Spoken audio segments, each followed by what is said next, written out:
Yo, Matt knows ball episode, whatever it is, I don't even know. I'm in this beanbag chair, and I think this is symbolizing the excitement of the NBA postseason and NFL offseason, bringing me out of my slumber. We're gonna lock back in. We're gonna hop back in the chair with this pillow because I don't have enough back support. But the Myles Garrett move, the AJ Brown move, the Spurs, the Knicks in the finals, what I think is gonna happen, how I made a bunch of money. Clearly, you can tell we're in a new place.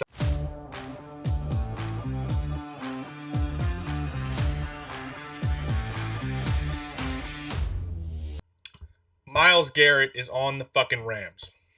That's all I have to say. That's all you have to hear to get us started and get us straight to it. Myles Garrett is a Ram. And here's my thing. This is one of the few times in my lifetime that I felt like there truly was an NFL super team. The Rams are a huge favorite, clear-cut Super Bowl favorites in my opinion, true super team. Myles Garrett is finally getting the ability to rush the passer in the fourth quarter and pin his ears back, as opposed to teams that are looking to knee out the clock and get out of there safe, playing in weak-ass Cleveland. And this is a note to pay attention when players and teams start moving money around to make contracts more tradable. When people start talking about that, be ready for it. Because the buzz died down on this Myles Garrett shit. He signed a no-trade clause.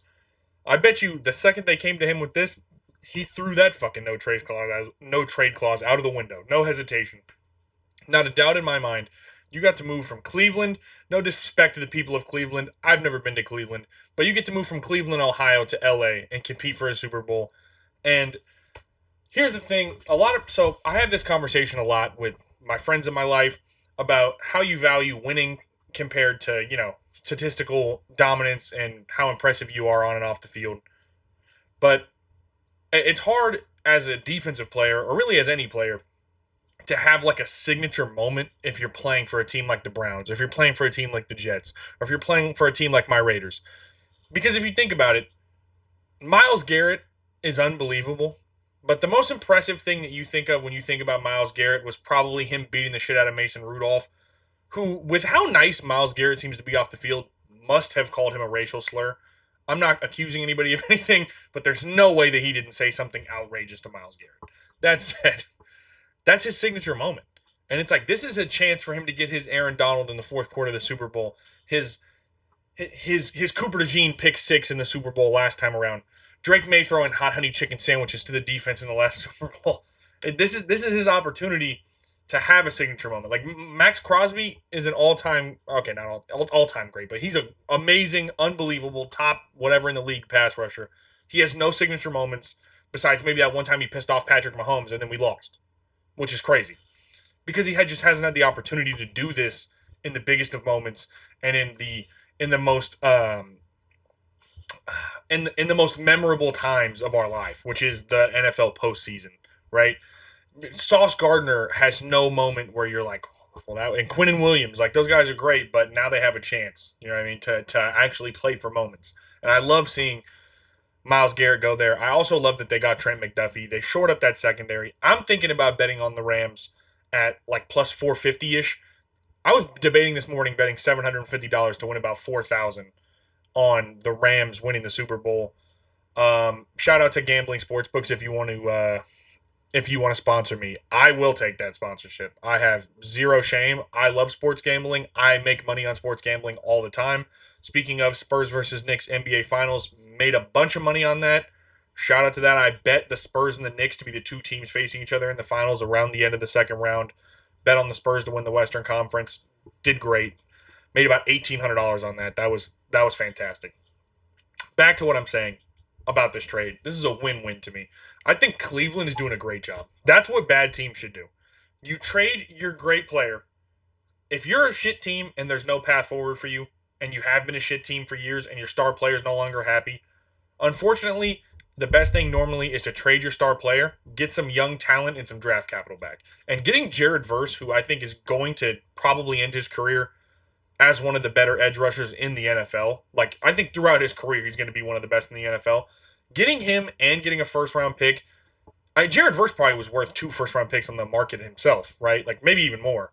And you got him, and, I mean, maybe he's annoyed, because I know me personally, if I was living in my mansion in L.A., and competing for a Super Bowl. And I got a phone call and they said, "Hey, guess where you're headed? You're headed to Cleveland to go play with Shador Sanders instead of the reigning MVP." Maybe I'd be a little pissy, but this is his chance. This is his chance to just have a monster year.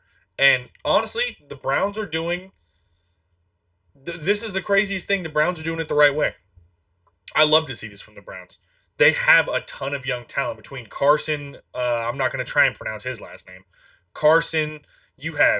Now you have Jared Verse. You're hoping that Shador Sanders is going to end up being good. You have Quinshon Judkins. Your secondary is good. You have Mason Graham. They're building a team of young talent, and all that it's going to take is one bad year. I mean, not all that's going to take like this some surefire thing, but they can get their quarterback of the future through one draft next year. They're going to have probably the last pick in the draft from the Rams, and they're probably going to have a top 5 pick that's their own pick, right? And you can turn that into a number 1 pick. You can turn that in. They have a ton of draft capital. They're building a lot of young talent. This is their chance to go get whoever you want. Arch Manning, if he turns out that good. Dante Moore. Any of these guys who you think might be a franchise-altering quarterback. This is going to be the year where the Browns are going to have a bunch of young talent, probably not win a ton of games, and then get a new quarterback.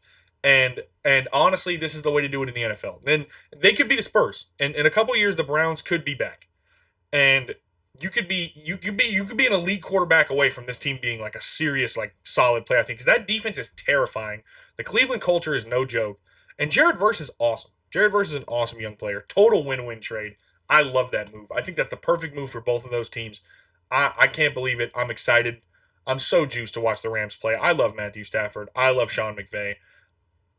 I love Myles Garrett, man. That team is awesome. In other news, we have A.J. Brown, who was traded to the Patriots. Another trade that just straight up I think was a win-win to me. Howie Roseman just does a great job. He gets a first-round pick for him. A.J. Brown, in my opinion, once he gets to the Patriots, is going to go back to being one of the 5 most productive receivers in football. The Patriots' offense should get better. That said, the pass blocking situation for the Patriots could be better. I know that they made a couple moves in the offseason trying to improve, but, like Will Campbell said, you're going to be working on Amazon if you keep on letting up sacks. The run game, to me, is going to be boom or bust this year because it's really going to depend on whether or not Travion Henderson and Josh McDaniels can cook something up and how early Travion Henderson can become that like home run hitter that we assume he's going to be, where you can hand that ball off and he's out of there, right? And he's not coming back. And that it could be a huge year. I don't really like Ramondre anymore. He's not getting any younger. He's not getting any faster. In my mind, he's probably going to be Kareem Hunt in a couple years. He's going to be just give me 2 yards and we'll keep on chugging. But great trade for the Patriots. I still think they're probably going to go 10-7. They have a hell of a hard schedule this year. You're coming back from the Super Bowl, but A.J. Brown's going to be happy. Drake May's going to be happy. I think it's fantastic. Back to Howie Roseman, though. You did not draft a receiver in the first round for no reason, right? That could be a Rookie of the Year candidate right there. And this will show Howie who the problem was, if there is a problem, and what needs to be dealt with.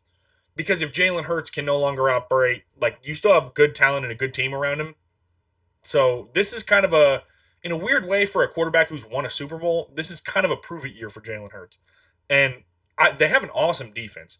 Vic Fangio's defense is unbelievable. He runs that too high shell. He doesn't really blitz that much. A lot of like match zone coverages, shit like that. I love that kind of defense. Too high shell. I know that it kills the big plays, so it might suck to watch. But like when I play Madden, that's what I run. I like to run, stop everything behind us, right? Obviously, we're not talking about my Madden skills here, but like stop everything behind us. Let's force the other team's quarterback to make a mistake throwing 6-yard passes and see if our linebackers can handle it, right? And their defensive scheme is awesome. Their defensive talent is unbelievable. And, if the D-line of the Eagles gets hot, any Vic Fangio defense, if your defensive line is chugging and your defensive line is going to be an issue, you're not getting, like, the offense is screwed. Because if that pass rush is getting home, we saw what they did to Mahomes in the Super Bowl. They barely even blitzed. And that pass rush was just pounding all day. If that pass rush is getting home, like, you're not getting anything off, right? Like, he's running that too high shell, and then once that pass rush is getting off, they're bringing it down a little bit. They're bringing everybody a little bit closer in. Let's see what you can do. Let's see what you can do before you get melted, right? Last year, they had one of the highest 3-and-out percentages in the league on offense, which is terrible. It was almost as bad as the Titans. I think it might have been the worst in the entire league.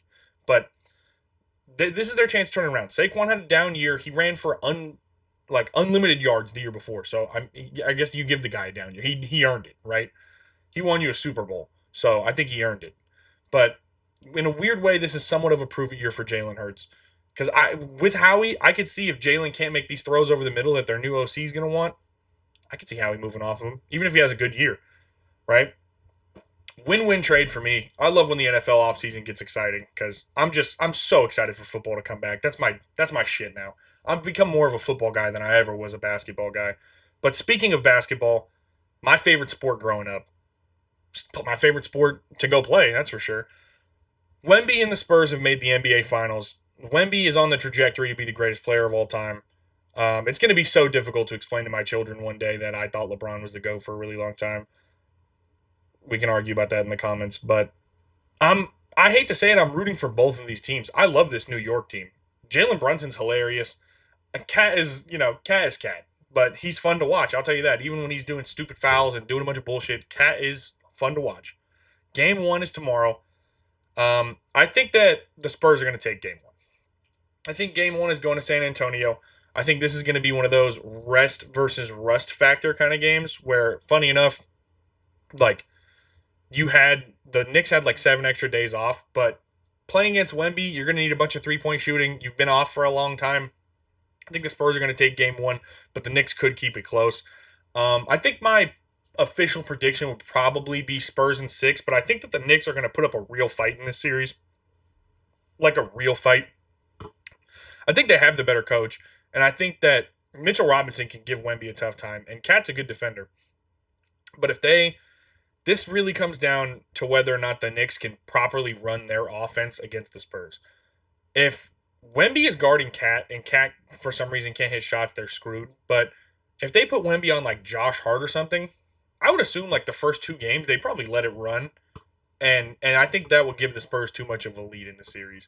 But if they make an adjustment to go 5 out, put in Landry Shamet, put in Deuce McBride, put in 5 3-point shooters, and pull Wemby away from the basket, the Spurs could be in big trouble. But the Spurs have such unbelievable defensive personnel that you never know. But I trust Mike Brown to make the correct adjustment. So I think this is going to be a really close series. I think I'd probably take the Spurs in 6. But I love the Knicks. Win or lose, the city of New York is going to fucking burst into flames and probably explode. If they win, there's going to be Timbs on the Statue of Liberty. Like, it's going to be one of the great... There's going to be Jalen Brunson jerseys hanging in the rafters of every building in the entire city. You're going to be able to order the Jalen Brunson bacon, egg, and cheese the Aki way immediately the second the finals ends. No question about it. Extra forehead right there at every bodega in New York City. I love when the Knicks are good because Knicks fans are so funny. There's nothing better than watching those videos of them. Hey, Spidey! Don't you wish you came to the Knicks? And everybody starts going nuts. Dude, I love that shit. So I got to say, Wemby is my favorite non-Warrior. I'm a Warriors fan through and through, ride or die for my entire life. Through the bad years, through the good years, I'm always going to be a Warriors fan. But I love rooting for Wemby. But I also love watching the Knicks. OG is a hell of a defender. He's going to give the Spurs ball handlers a rough time. But you never know. I think that the Spurs are just more young and talented. But, I mean, the rest edge could end up leaning to where they gas out at the end of the series, man. You never know. Outside of that, I don't really think that we have that much to cover, man. I'm so excited. The NBA Finals is tomorrow. I'm going to be back on here every day. I think I'm going to start doing reviews of the Finals games. I should have been doing this throughout the playoffs, but honestly, I moved into a new spot. You know what I mean? Been trying to find places to play basketball here. Been trying to drop some LBs. Been busy at work. Been setting shit up around here, but we're going to get back to it. We're getting back in the rhythm of things. I want to go hard in the paint until the NFL season, so we're peaking at the right time. Gatorade sponsor me. Celsius sponsor me. Some sort of gambling sportsbook. Throw your boy a sponsorship. I like to use DraftKings. I like to use Underdog. And I like to use Kalshi. Those are my favorites. I use all 3 of those in combination to cook up and win. Also, if you're seeing this on TikTok, follow me on TikTok. I'm giving out winners all the time during the NFL season. Last 2 years, I was like 61% above the spread. I don't mind self-advertising a little bit here. I've been doing great gambling. Maybe I'm just lucky, but I've been doing great. This is the page to follow if you want to make some money. Lock in.